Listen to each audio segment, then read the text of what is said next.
You ask Tiger to solve. This deals with linear equations with one unknown. The final result is x equals -56. Let's solve it step by step. Move the negative sign from the denominator to the numerator. Group all constants on the right side of the equation. Add 11 to both sides.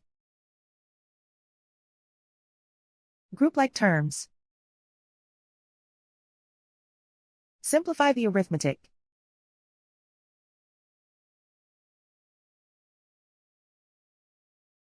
Isolate the x. Multiply both sides by inverse fraction 4/-1. Group like terms. Multiply the coefficients. Simplify the arithmetic.